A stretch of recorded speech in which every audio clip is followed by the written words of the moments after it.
Selamat pagi, perkenalkan nama saya Nimade Dewi Puspitasari, nomor absen 26 dari kelas 12 MIPA 2. Di sini, saya akan mempresentasikan mengenai hasil kegiatan saya tentang topik membandingkan teks kritik sastra dan esai.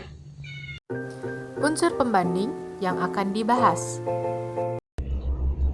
Ada beberapa unsur pembanding yang saya gunakan untuk membandingkan teks kritik sastra dan esai, yaitu yang pertama, objek kajian, yang kedua, topik atau masalah yang dikaji, yang ketiga, deskripsi atau sinopsis, yang keempat, data yang disajikan, yang kelima, cara penilaian, yang keenam, penggunaan kajian teori, dan yang ketujuh, keutuhan kebahasaan. Objek kajian. Hal pertama yang saya bahas adalah objek kajian.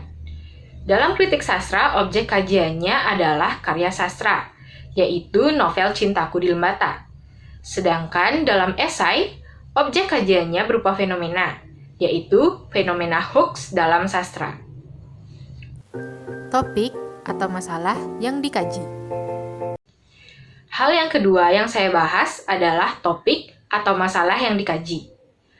Dalam kritik sastra, topik atau masalah yang dikaji adalah kritik sastra dari novel Cintaku di Lembata.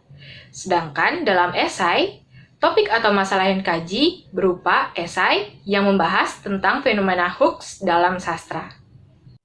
Deskripsi atau sinopsis. Hal ketiga yang saya bahas adalah deskripsi atau sinopsis. Dalam kritik sastra, terdapat deskripsi atau sinopsis dari novel Cintaku di Lembata. Sedangkan dalam penulisan esai, tidak terdapat deskripsi atau sinopsis. Data yang disajikan. Hal keempat yang saya bahas adalah data yang disajikan. Dalam kritik sastra, data yang disajikan bersifat objektif, sedangkan dalam esai, data yang disajikan bersifat subjektif. Cara penilaian. Hal kelima adalah cara penilaian. Dalam kritik sastra, cara penilaiannya bersifat objektif. Sedangkan dalam esai, cara penilaiannya bersifat subjektif. Penggunaan kajian teori. Hal keenam yang saya bahas adalah penggunaan kajian teori. Dalam kritik sastra, menggunakan kajian teori yang sudah mapan. Sedangkan dalam penulisan esai, tidak terdapat kajian teori. Keutuhan kebahasaan. Hal terakhir yang saya bahas adalah keutuhan kebahasaan. Dalam kritik sastra, menggunakan keutuhan kebahasaan yang utuh dan menyeluruh. Sedangkan dalam penulisan esai, menggunakan keutuhan kebahasaan dari bagian yang paling menarik menurut penulisnya, namun tetap diulas secara utuh dan menyeluruh.